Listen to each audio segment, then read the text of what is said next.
Hi friends, welcome to my channel. ప్రపంచంలోనే ఎత్తైన బాబావారి విగ్రహం చూపించబోతున్నాను. ఈ గుడి మా మచిలీపట్నం జిల్లా కోర్ట్ సెంటర్లో ఉంది.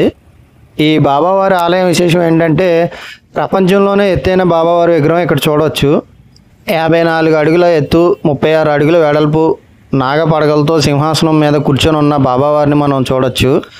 ఈ బాబావారి విగ్రహం ఇండియన్ బుక్ ఆఫ్ వరల్డ్ రికార్డ్స్లో చోటు సంపాదించుకుందండి.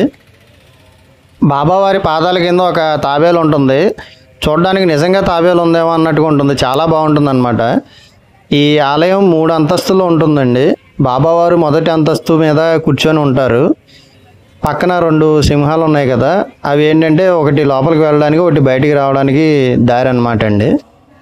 ఈ బాబావారి పాదాలకి ఒక కవర్ లాంటిది తొడిగారండి. అంటే పసుపు కుంకుమ అన్నీ వేసి కొంచెం విగ్రహం పాడు చేయకుండా ఉంటారని అలా పెట్టినట్టున్నారు. ఈ ఆలయం లోపలికి వెళ్లే ముందు కుడి పక్కన బాబావారి దుని ఉంటుంది, ఎడం పక్కన విఘ్నేశ్వరుడు, ఆంజనేయ స్వామి విగ్రహాలు ఉంటాయి. చూపిస్తాను మీకు. అదిగోండి విఘ్నేశ్వరుడు, పక్కనే ఆంజనేయ స్వామి వారు కూడా ఉంటారు. ఈ స్వామి వాళ్ళిద్దరిని దర్శించుకున్నాక పక్కనే బాబావారి దుని ఉంటుంది, ఎప్పుడు వెలుగుతూనే ఉంటుందండి. ఈ బాబావారి దుని వద్ద ఏదైనా కోరిక కోరుకొని 9 ప్రదక్షిణాలు చేస్తే ఆ కోరిక తీరుతుందని చెప్తారు. నేను అలాగే 9 ప్రదక్షిణాలు చేసి గుడి లోపలికి వెళ్ళానండి. గుడి లోపల చాలా విశాలంగా ఉంటుందండి. అలాగే లోపలికి ఎంటర్ అయ్యగానే మనకి లెఫ్ట్ సైడ్ బాబావారు సబ్కా మాలిక్ ఏకే అంటారు కదా, అలాగే ఈ ఆలయం లోపలికి వెళ్ళగానే మనకి మతాలకు అతీతంగా అన్ని మతాల సద్గురువులని మనం దర్శించుకోవచ్చండి. వారి పేర్లు కూడా పైన రాసి ఉంటాయి. ఒకేసారి ఒకే చోట ఎంతమంది సద్గురువులని దర్శించుకోవడం మనకి చాలా బాగుంటుంది. నిజంగా అదృష్టం అని చెప్పుకోవాలి. ఈ ఆలయాన్ని ఎప్పుడు నిర్మించారు, ఎవరు నిర్మించారు అనే విషయానికి వస్తే శ్రీ లక్ష్మీపురం విఠలరావు గారు మచిలీపట్నం జిల్లా కోర్ట్ సెంటర్లో ఒక చిన్న ఆలయాన్ని నిర్మించారంటండి. అందులో బాబావారి విగ్రహాన్ని ఉంచి పూజలు చేసేవారంట. ఆ తర్వాత ఇదే ప్రదేశంలో బాబావారి నూతన ఆలయాన్ని నిర్మించాలని చెప్పి 1994లో విజయదశమి రోజున భూమి పూజ చేశారంటండి. 1998 మార్చిలో ఆలయం కట్టడం ప్రారంభించారంట. 2007 విజయదశమి రోజున బాబావారి విగ్రహం ఆవిష్కరించారంటండి.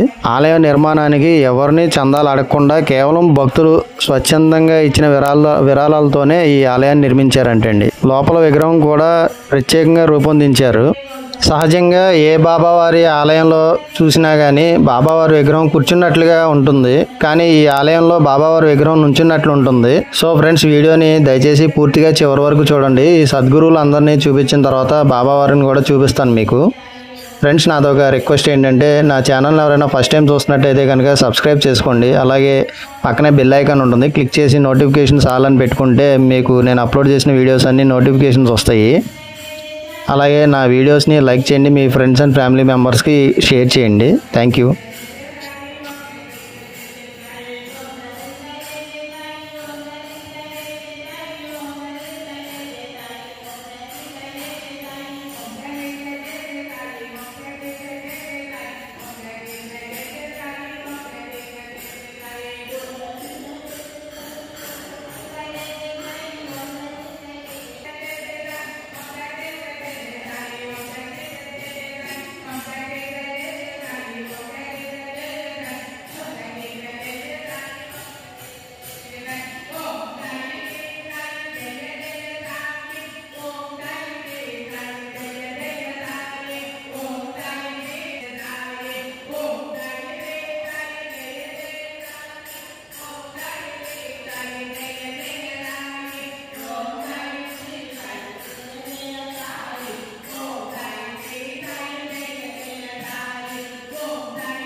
బాబావారి పాదాలండి. ఈ బాబావారి పాదాల దగ్గరే భక్తులందరూ నమస్కరించుకున్న తర్వాతే బాబావారి విగ్రహం దగ్గరికి వెళ్తారు అందరూ.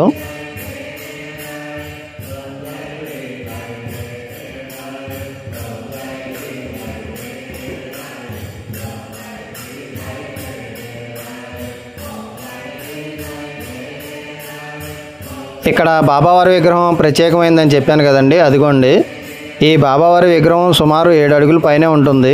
అభయహస్తం ముద్రలో బాబావారు మనకి దర్శనమిస్తారండి.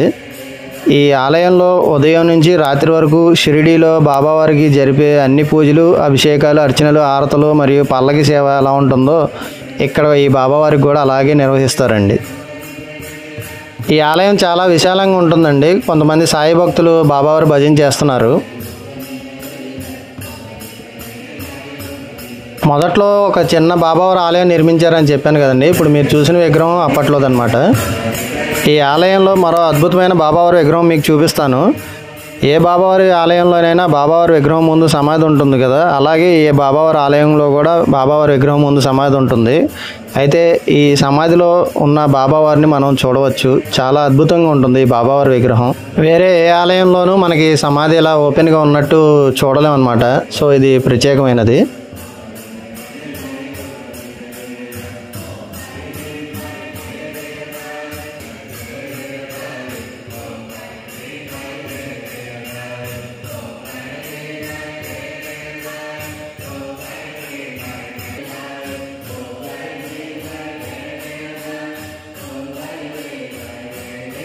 ఈ బాబావారి ఆలయంలో అద్దం లోపల ఒక బాబావారి విగ్రహం ఉంటుందండి. అసలు నిజంగా బాబావారు వచ్చి ఇక్కడ కూర్చున్నారా అన్నట్లు ఉంటుంది. చాలా బాగుంటుంది. ఇదిగోండి చూడండి, చాలా న్యాచురల్గా నిజంగా బాబావారు ఇక్కడ ఉన్నట్లే అనిపించిందండి నాకైతే.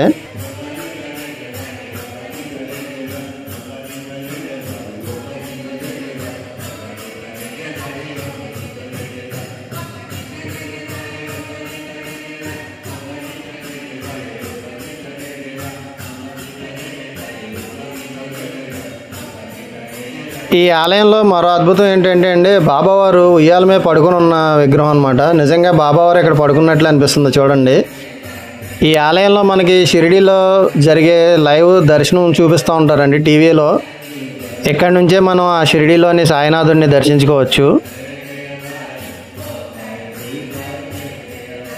ఈ ఆలయంలో బాబావారి విగ్రహం సుమారు 7 అడుగుల పైనే ఉంటుందండి. అభయహస్తంతో మనకి దర్శనమిస్తూ ఉంటారు. ఆ ముందున్న విగ్రహమే మనకి ఫస్ట్ నిర్మించిన ఆలయంలోని విగ్రహం అన్నమాట. ఫ్రెండ్స్, ఇంత గొప్ప ఆలయాన్ని చూడడానికి చుట్టుపక్కల వాళ్ళ నుంచి చాలామంది భక్తులు వస్తూ ఉంటారండి. మీలో ఎవరైనా మిస్ అయినట్టయితే కనుక మచిలీపట్నం వస్తే తప్పకుండా ఈ బాబావారి ఆలయాన్ని దర్శించుకోకుండా మాత్రం వెళ్ళకండి. అంత అద్భుతంగా ఉంటుంది ఈ ఆలయం. ఇంకా ఈ ఆలయం లోపల గోడల మీద బాబావారు ఉన్నప్పుడు జరిగిన సంఘటనలన్నీ అద్భుతంగా ఫొటోస్ వేసి పెట్టారండి. చాలా బాగుంటుంది.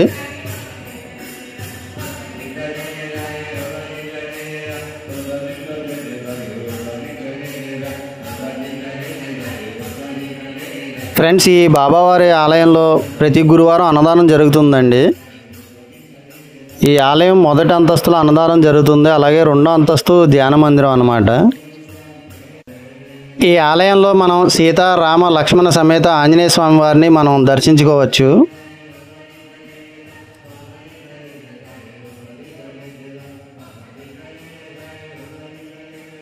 ఈ ఆలయానికి వచ్చిన భక్తులందరికీ వెళ్ళేటప్పుడు ఇక్కడ ప్రసాదం పెడతారండి. సరే, ఆలయం అంతా చూసారా ఎంత విశాలంగా ఉందో, చాలా బాగుంటుందండి.